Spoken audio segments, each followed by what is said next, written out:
के शीतकालीन सत्र की आज शुरुआत हुई तो आज संसद के भीतर 3 राज्यों में भारतीय जनता पार्टी को मिली प्रचंड जीत का जश्न मनाया गया।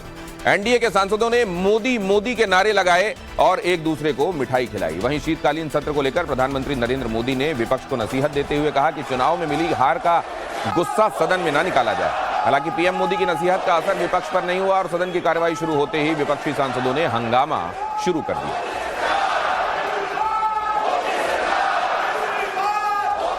राजस्थान में मिली जीत के बाद भारतीय जनता पार्टी में सीएम के नाम पर मंथन शुरू हो गया है। गृहमंत्री अमित शाह ने आज राजस्थान बीजेपी के अध्यक्ष सीपी जोशी, प्रदेश प्रभारी अरुण सिंह और चुनाव प्रभारी प्रहलाद जोशी से मुलाकात की।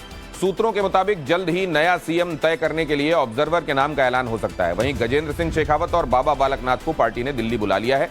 हालांकि नवभारत से बातचीत के दौरान बाबा बालकनाथ ने कहा कि सीएम के नाम पर फैसला तो पार्टी ही करेगी।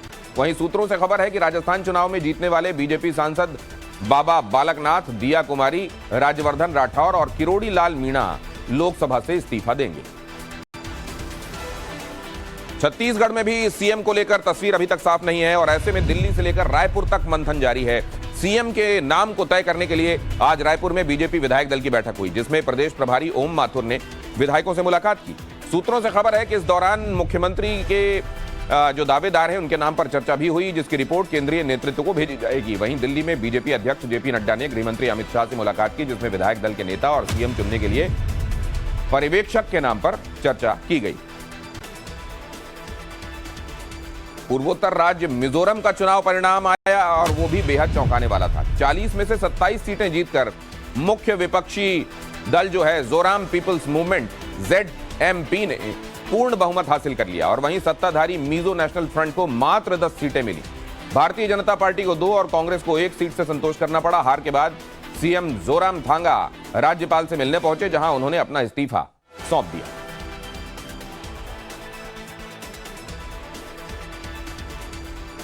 ब्रांड मोदी का परचम दिखने लगा इंटरनेशनल दम। खबर पूरी डिटेल के साथ आगे, लेकिन पहले देखिए विधानसभा चुनावों में बीजेपी की बम्पर जीत पर कांग्रेस ने किस तरह खींच निकाली। लोकसभा में कांग्रेस के नेता अधीर रंजन चौधरी ने कहा कि 3 राज्यों में मिली चुनावी सफलता बीजेपी आरएसएस की जीत नहीं बल्कि प्रधानमंत्री नरेंद्र मोदी की जीत है। बीजेपी के पास मोदी के अलावा कोई चेहरा नहीं है। कर्नाटक, हिमाचल की हार के दौरान बीजेपी का ज्ञान कहां था।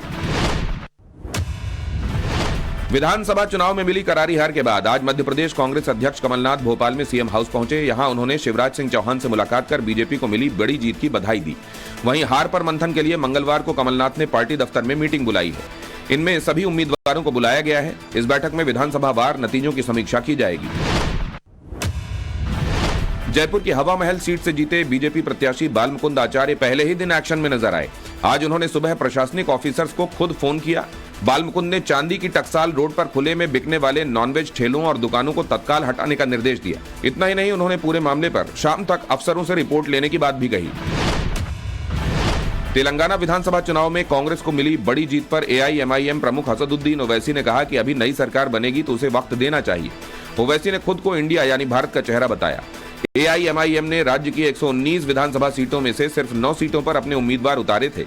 इनमें से 7 सीटों पर ओवैसी की पार्टी को जीत मिली। सीएम नीतीश कुमार की सेहत पर बिहार की सियासत गर्म है। पूर्व मुख्यमंत्री जीतन राम मांझी ने नीतीश कुमार के हेल्थ बुलेटिन को जारी करने की मांग की, तो केंद्रीय मंत्री गिरिराज सिंह भी मांझी की मांग के समर्थन में उतर आए। इस पर नीतीश सरकार में मंत्री और senior JDU leader Shravan Kumar ने सफाई देते हुए कहा कि सीएम नीतीश बिल्कुल स्वस्थ हैं और इस पर सियासत ठीक नहीं है।